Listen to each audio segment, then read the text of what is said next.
Before we start, hit that subscribe to support the channel and let me know in the comments where you're watching from. My name is Thomas Crawford, and for the past 8 years I've been carrying a secret that has torn apart everything I thought I knew about our world. I served as a Navy SEAL for 12 years, completing missions in some of the most hostile environments on Earth. But nothing, and I mean absolutely nothing, prepared me for what we encountered during Operation Deep Freeze in Antarctica 3 years ago. You need to understand something right from the start. I'm not some conspiracy theorist sitting in his basement making up stories for internet points. I'm a decorated military operator with commendations from operations that will never see daylight. I've been shot, stabbed, blown up, and left for dead more times than I care to remember. My teammates trusted me with their lives, and I trusted them with mine. But when we came back from that frozen wasteland, everything changed. The nightmares started immediately.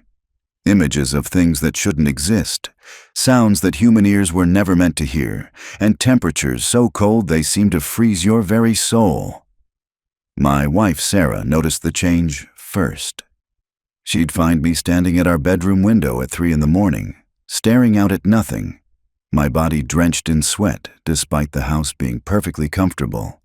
When she'd ask what was wrong, I'd give her the same response every time. Classified. Can't talk about it. Everything's fine. But everything wasn't fine. 3 members of my 8-man team didn't make it back from Antarctica. The official reports list their deaths as equipment failures and exposure incidents. Sergeant Rodriguez supposedly fell through thin ice during a routine patrol. Petty Officer Martinez died from hypothermia after his heating unit malfunctioned. Lieutenant Commander Hayes simply vanished during a blizzard. His body never recovered. 3 experienced operators who'd survived combat in Afghanistan and Iraq, gone in a matter of days on what was supposed to be a standard research protection mission. The timing of this mission was strange from the beginning. It was February 2021, middle of the Antarctic summer. When most research activities wind down, we received deployment orders with less than 48 hours notice, which never happens for polar operations. The briefing was conducted by people I'd never seen before, men in suits who spoke with the kind of authority that comes from clearances above anything I'd ever encountered. Commander Williams, our team leader, tried to get more information about our actual objectives, but the answers were vague. Protect scientific personnel, secure research sites, maintain operational security. Standard language that told us absolutely nothing about why 8 Navy SEALs were being sent to the most isolated continent on Earth with enough firepower to level a small city. The flight to McMurdo Station took 18 hours with refueling stops in New Zealand. During the entire journey, none of us talked about the mission because we'd been specifically instructed that operational details would be provided upon arrival. What struck me as odd was the equipment manifest. Along with our standard cold weather gear and weapons, we were carrying specialized detection devices I'd never seen before. Radiation monitors, electromagnetic field readers, and something called a thermal anomaly scanner that looked like it belonged in a science fiction movie. When we landed at McMurdo, the base felt different than I'd expected. I'd heard stories about Antarctic research stations being tight-knit communities where everyone knows everyone, but this place was compartmentalized. Researchers moved in small groups, avoiding eye contact with anyone outside their immediate team. Military personnel were more heavily armed than seemed necessary for protecting scientists studying ice samples and penguin behavior. Our handler was Dr. Elizabeth Morgan, a glaciologist from MIT who'd been working in Antarctica for over 15 years. She was professional but nervous, the kind of nervous that comes from knowing more than you're allowed to say. During our initial briefing, she explained that our primary mission was to provide security for a deep ice drilling operation at a site approximately 200 miles inland from McMurdo Station. The drilling project was officially listed as climate research, studying ice core samples to understand historical weather patterns.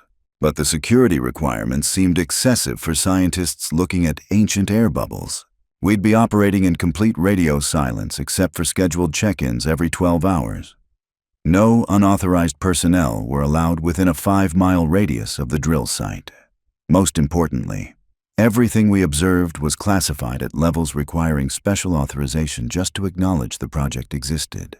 The helicopter flight to the drill site took 3 hours over terrain that looked like an alien planet. Endless white in every direction, broken only by occasional mountain peaks jutting through the ice like the bones of some massive buried creature. Our pilot, Chief Warrant Officer Thompson, had been flying in Antarctica for 8 years, but even he seemed uncomfortable with this particular mission. About halfway through the flight, Thompson's voice crackled through our headsets. "Command, we're seeing some unusual readings on the instruments. Electromagnetic interference is spiking beyond normal parameters. Should we continue to target?" The response came back immediately. "Negative on turning back. Proceed to target. Interference is expected and within acceptable ranges." Expected interference in the middle of nowhere. That should have been our first warning that this wasn't a routine operation. When we finally reached the drill site, the scene was unlike anything I'd encountered in 12 years of military service. The research station consisted of prefabricated modules arranged in a perfect circle around a central drilling platform. But what caught my attention wasn't the buildings. It was the ice itself. The drilling platform sat over what appeared to be a perfectly circular area of ice that was different from everything around it. While the surrounding terrain showed the typical blue-white coloration of ancient Antarctic ice, this circle was darker, almost gray, and seemed to absorb light rather than reflect it. Even more disturbing, the temperature readings in this area were consistently 10 degrees warmer than the surrounding environment. Dr. Morgan noticed my attention to the anomalous ice and pulled me aside. "Sergeant Crawford, what you're observing is why we need your team here. We've been drilling into this formation for 6 weeks, and we've encountered materials and conditions that don't match any known geological or climatological patterns. Some of our findings have been so unusual that we've had to implement the highest possible security protocols." I asked her what they'd found, but she shook her head.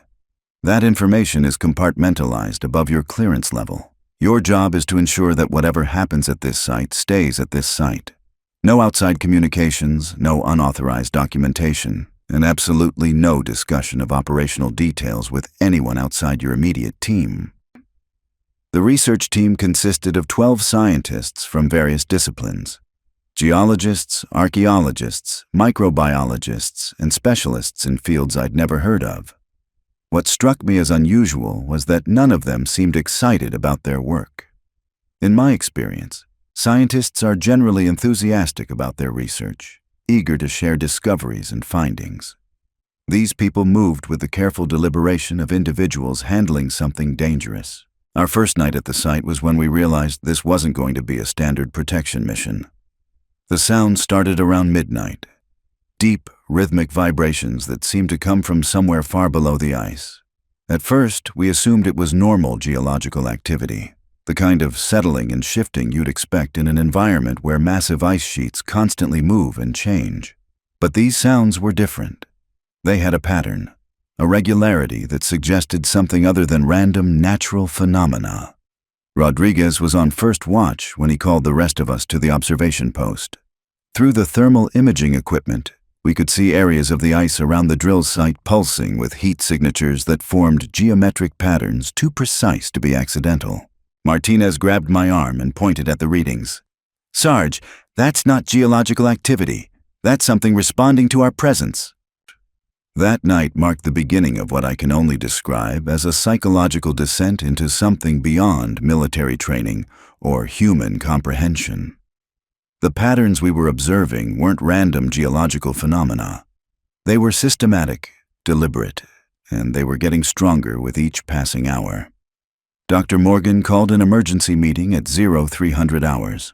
Her face was pale, and her hands shook as she spread out thermal imaging printouts across the briefing table.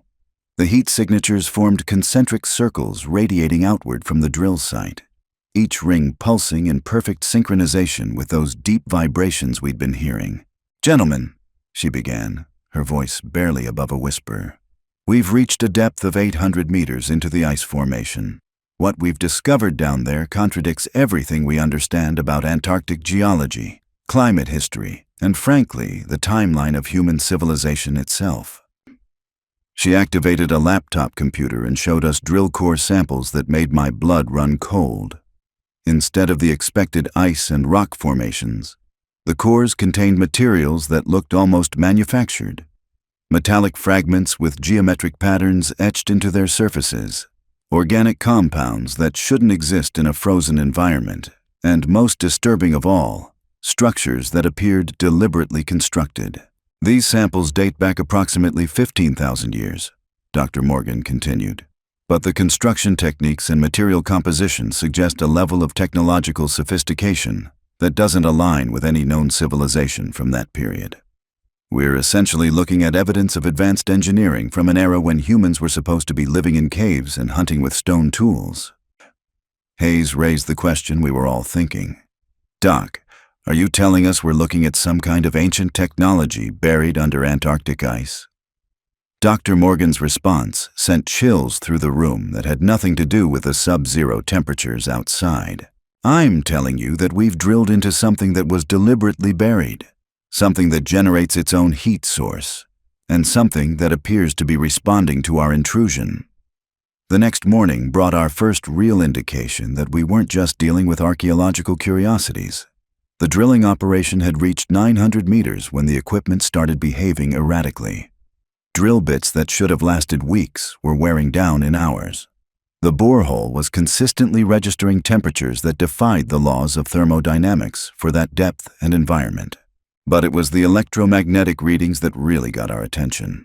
The specialized detection equipment we'd brought was going haywire, registering energy signatures that spiked and fell in patterns that looked almost like communication attempts. Rodriguez, who'd worked with electronic warfare systems for 6 years, spent hours analyzing the data. "Sarge, I've run these patterns through every analysis protocol I know," he reported during our afternoon briefing. "This isn't random interference.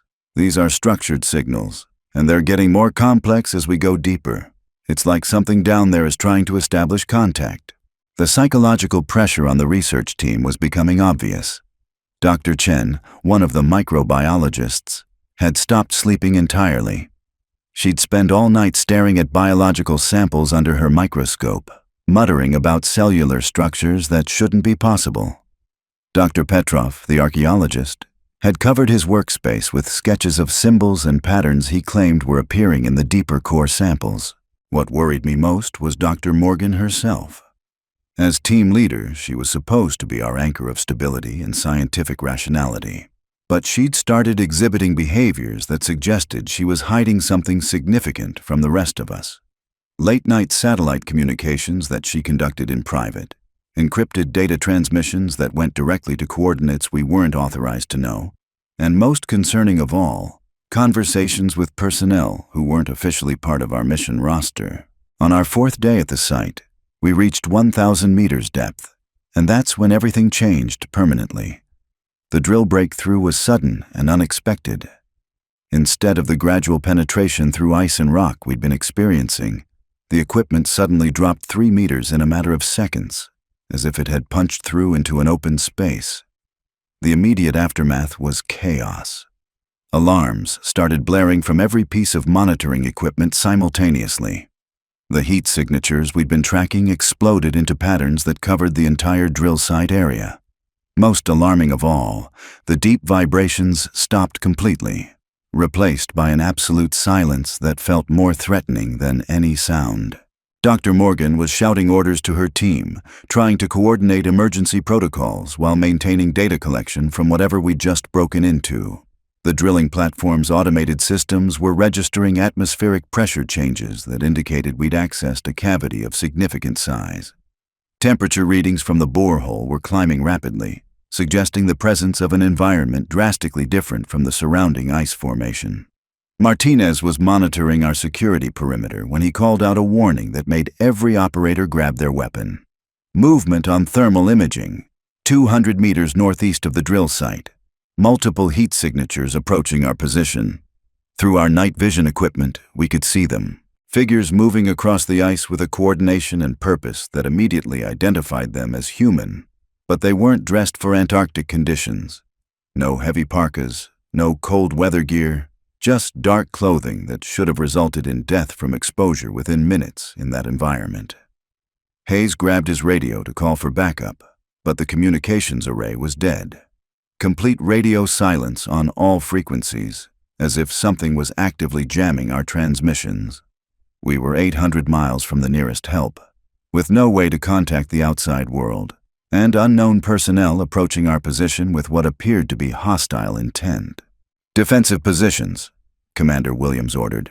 "Rules of engagement are weapons-free if they breach the perimeter.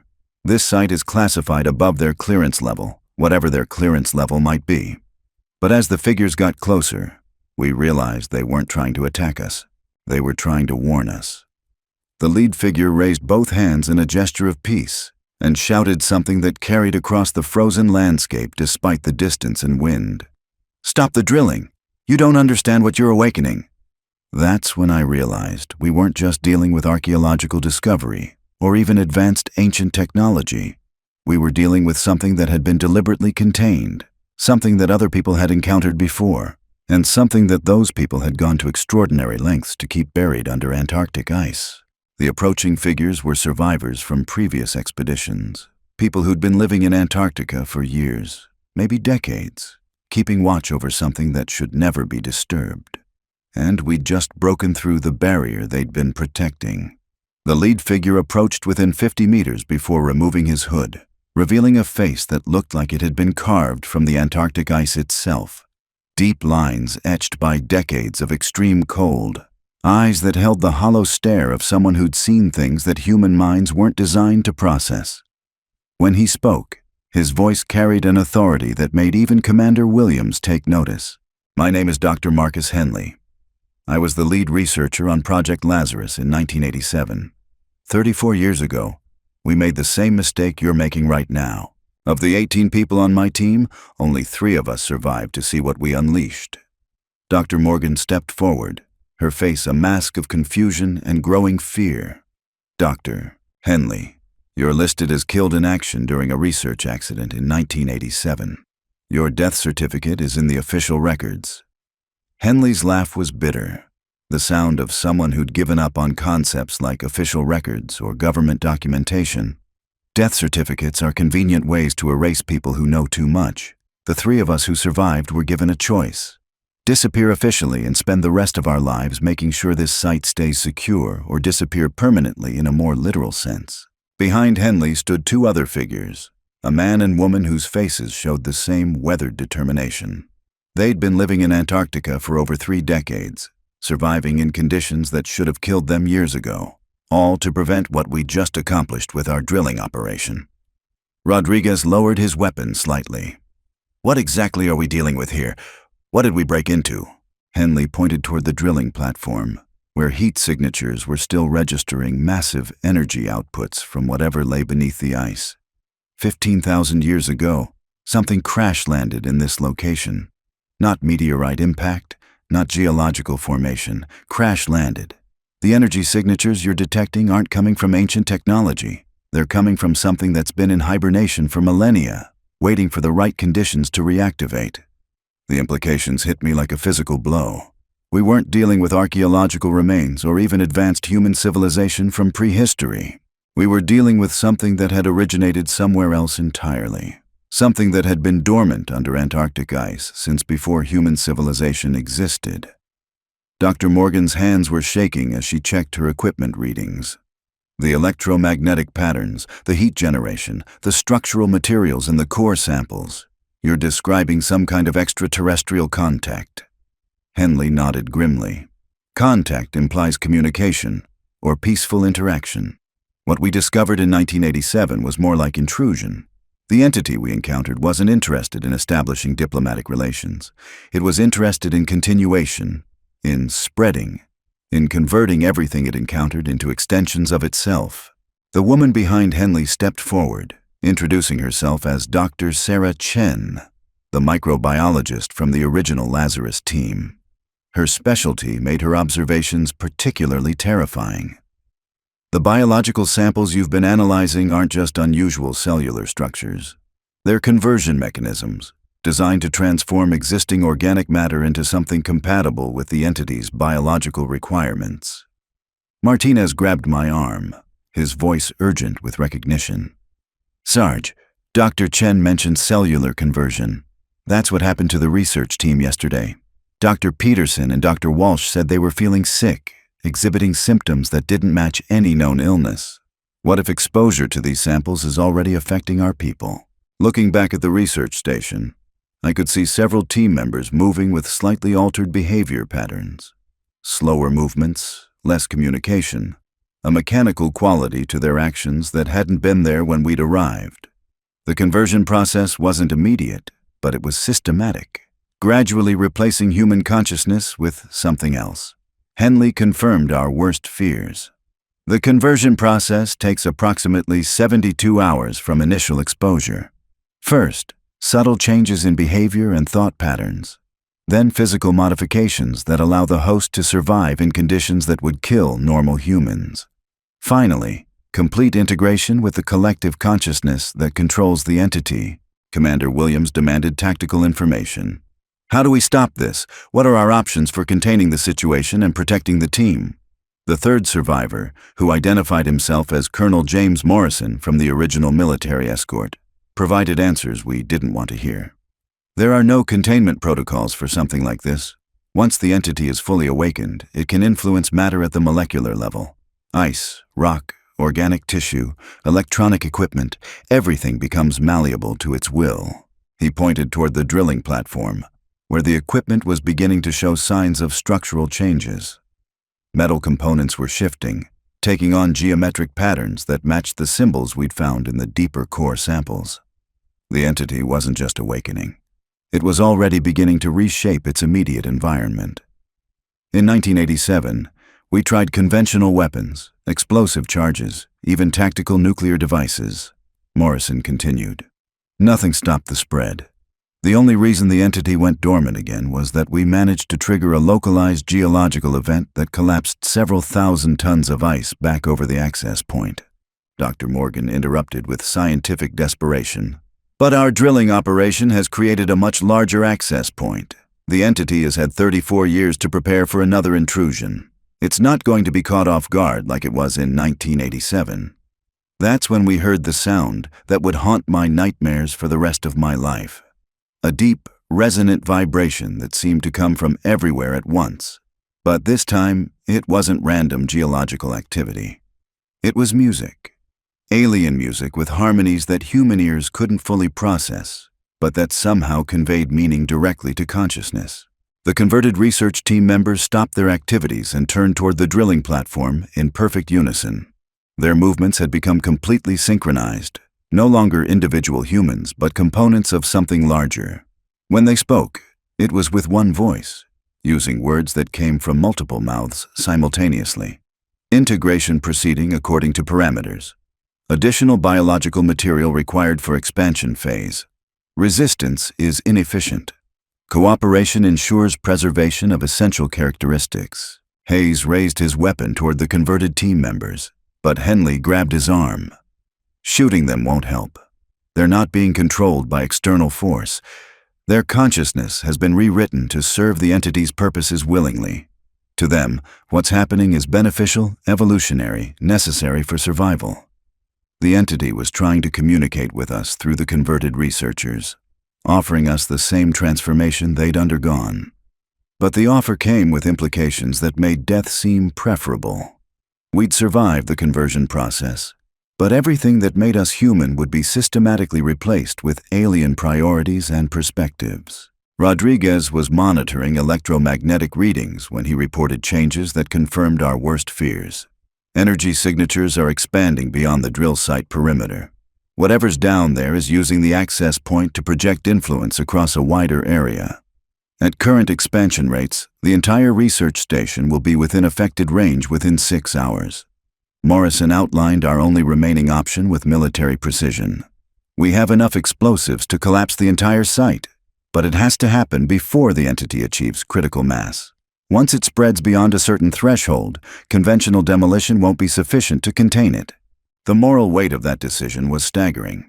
We'd have to sacrifice the converted research team members, destroy years of scientific work, and quite possibly kill ourselves in the process. But the alternative was allowing something alien to establish a permanent foothold on Earth, with conversion capabilities that could eventually spread far beyond Antarctica. Dr. Morgan made the decision that defined everything that followed. Set the charges. We can't allow this to spread beyond the research site. The risk to global population is too significant.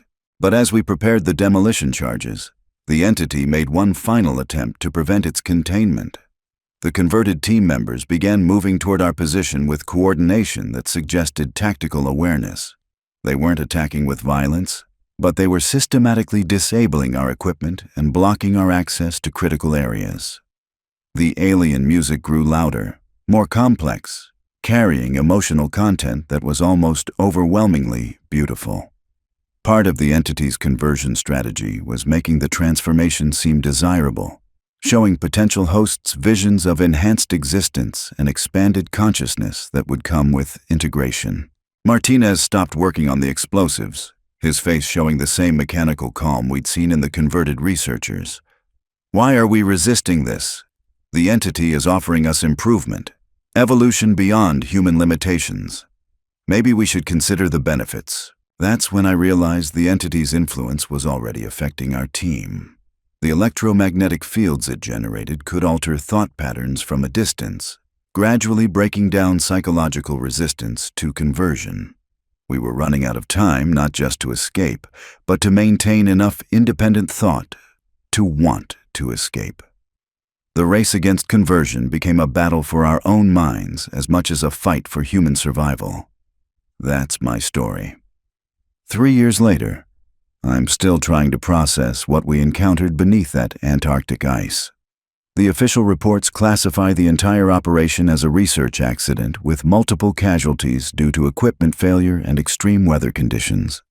The site has been declared off-limits indefinitely, monitored by personnel who understand what they're really guarding. Sometimes I wonder if we actually stopped it or just delayed the inevitable. The nightmares haven't stopped, and I still wake up hearing that alien music echoing in my head. Whatever we found down there has been waiting for 15,000 years. It can wait longer, but humanity needs to understand that we're not alone on this planet, and not everything sharing our world has our best interests at heart. Some secrets are buried for good reason,